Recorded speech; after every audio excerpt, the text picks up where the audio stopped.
Isang nakakahilakbot na araw. Ako pong muli si Red at sa episode na ito ating pag-uusapan ang umano'y ilang piraso ng katotohanan ukol kay Jeffrey Dahmer na sinasabing hindi gaanong na-highlight sa trending na Netflix series ang Dahmer Monster, The Jeffrey Dahmer Story.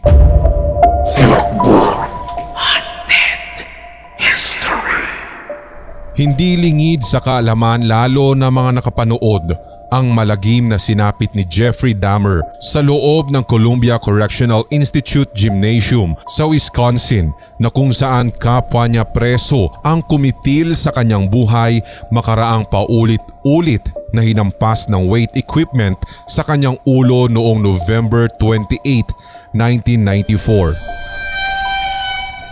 Ayon sa isang ulat, ang mga huling salita ni Dahmer bago tuluyang agawan ng buhay ay, "I don't care if I live or die. Go ahead and kill me."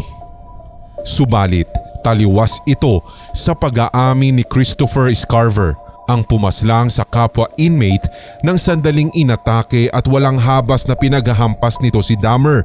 Walang isang salita raw, kahit isang ingay o maging ang pagsigaw ang nadinig mula sa bibig ng 34 anyos na si Dahmer. Ayon sa inilathalang ulat ng New York Times, base sa inilabas na findings ni Michael Sullivan, ang nooy Secretary of the Wisconsin Department of Corrections, nasawi si Dahmer dahil sa skull fractures and brain trauma. Dagdag pa rito, posibleng naganap ang pagpaslang sa pagitan ng 7:50 hanggang 8:10 a.m.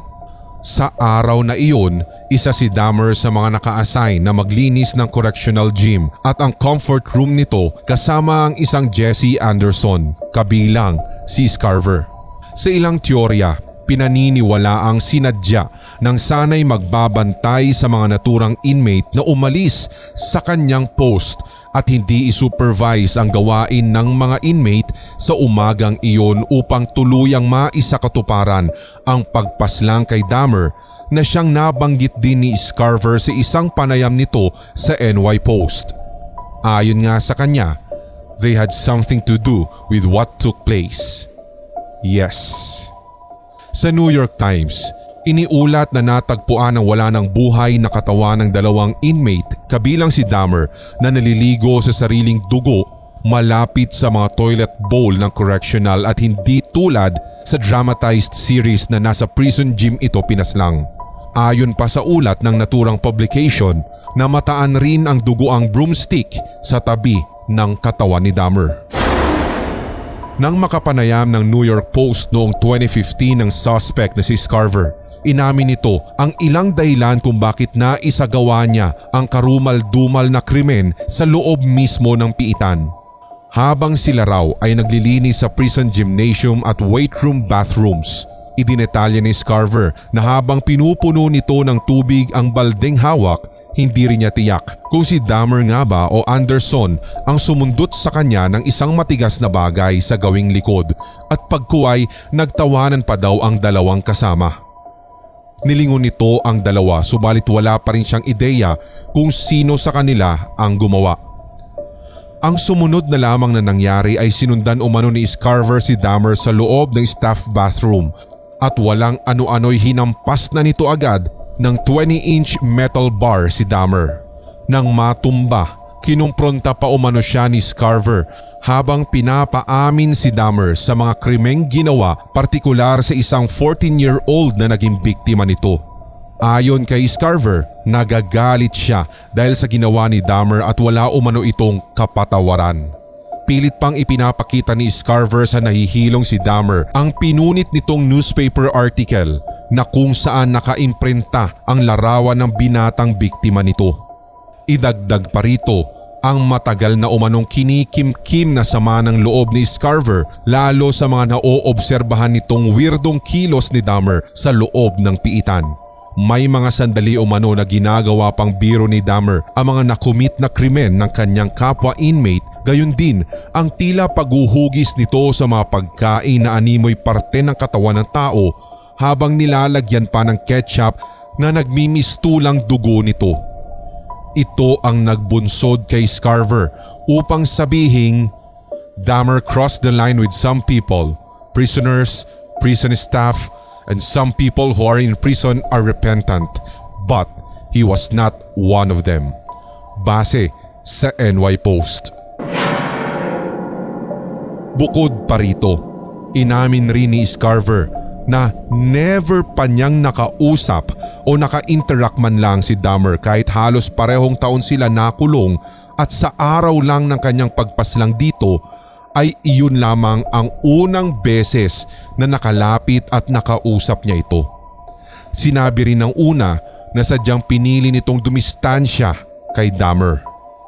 Sa tanong na anong nangyari kay Scarver makaraan ng pagpaslang kina Anderson at Dahmer, hinatulan siya ng korte noong 1995 ng karagdagang 2 life sentences plus 30 years para sa pagpaslang sa mga kapwa inmate. Bukod sa nagsisilbi sa multiple life sentences na naipataw, si Scarver sa kasalukuyan ay isa ng self-published poet. Base sa Amazon bio, ginagamit ni Scarver ang kanyang oras sa loob upang makapagsulat ng mga kanta, maiikling kwento, tula at prison protocols, gayon din ang pagpapabuti sa kanyang arts. Sa katunayan mga ka-haunted history, may naunang inmate ang nagtangkang paslangin si Dahmer sa pamamagitan ng paghiwa sa leeg nito gamit ang isang homemade plastic knife noong July 1992, subalit hindi ito nagtagumpay. Nakaligtas si Dahmer at ayon sa prison staff, isa lamang itong isolated incident. Ayon sa saliksik ng Team Haunted History, nakakatanggap umano si Rita Isbel, kapatid ng isa sa mga naging biktima ni Dahmer na si Errol Lindsay, ng mga tawag sa telepono na nanggagaling umano sa mga hindi nagpapakilalang prison inmates na tumitiyak sa masamang plano kay Dahmer sa loob. Ayon sa kanyang pagsasalaysay, karaniwang katagang kanyang naririnig sa tawag ay, "We will take care of Dahmer," at sa kanito ibinababa ang telepono. May isa pa umanong tawag siyang natanggap at pagsasalaysay naman ni Rita sa New York Times, sinabi daw ng nasa kabilang linya na, "You don't know me. I'm up here with Jeffrey Dahmer. Don't worry. We'll take care of it." Ayaw man daw nitong mangyari ang sinapit ni Dahmer, subalit hindi pa rin ito kasi malimutan na siya o si Jeffrey ang dahilan kung bakit nasira ang kanyang pamilya. I am happy and very excited that the monster is finally dead. Sa tanong naman patungkol kung nasaan na ang katawan ni Jeffrey Dahmer makaraan siyang paslangin sa loob ng piitan, pinaghatian umano ng kanyang mga magulang ang kanyang abo. Cremate ang labi ni Dahmer sa Madison, Wisconsin Crematory. Subalit, maging sa isyong ito ay naging sanhi pa rin ang away sa pagitan nila Lionel Herbert Dahmer at Joyce Annette Flint. Ang nais ng ina ni Dahmer ay i-donate sa isang universidad ng utak ng kanyang anak upang mapag-aralan kung sakaling meron niyang physiological problem na nagbunsod upang maging serial killer at cannibal si Jeffrey. Subalit ang ama naman nito ay idiniin ang pagnanais na i-cremate ang utak ni Jeffrey upang maka-move on kumbaga ang lahat. Sa katunayan, naunang na-cremate ang katawan ni Dahmer nang wala ang kanyang utak. Dahil nga sa ibinabang court decision, isinunod na cremate ang utak nito at hindi na natuloy pa na ma-donate sa mga research facilities. Matatandaang ang mga magulang ni Dahmer ay nag-divorce dahil sa kanilang troubled marriage noong 18 years old pa lamang si Jeffrey. Dito na umano nagsimula ang kanyang problema sa pagiging alcoholic, lalo nang siya ay naiwan ng mag-isa. Matatandaan rin na hinatulan ng 15 consecutive lifetimes in prison na katumbas ng 941 years si Dahmer makaraang umamin sa kanyang pagpaslang sa halos 17 biktima na kadalasang mga binatilyo at gay African Americans. Nang maaresto noong July 22, 1991, naghain ang kampo nito ng plea of guilty but insane sa 15 of the 17 murders na kanyang mismong ikinumpisal sa otoridad, subalit ang jury ay hindi inayunan ang kanilang inihaing mosyon. Bagkus ay napatunayan siyang sane sa bawat pagpaslang noong February 1992, dahilan upang ibaba ang hatol na 15 consecutive life sentences.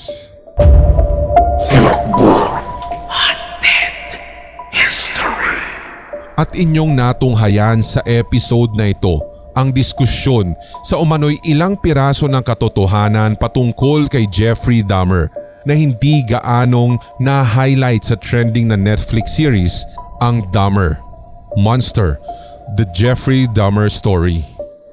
Maaaring tignan ang description section ng ating episode na ito o maging sa end screen para sa mga related videos.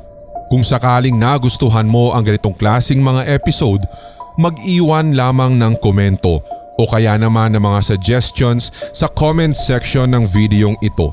Pindutin din ang subscribe button, gayon din ang notification bell para sa mga susunod pang Hilakbot Haunted History. Ako pong muli si Red. Tambayan din ng Hilakbot TV Pinoy Horror Stories, Sindak Short Stories, Red Diaries Tagalog Love Stories at ang Pulang Likido Animated Horror Stories na kung saan doon po ako palaging tumatambay. Hanggang sa muli.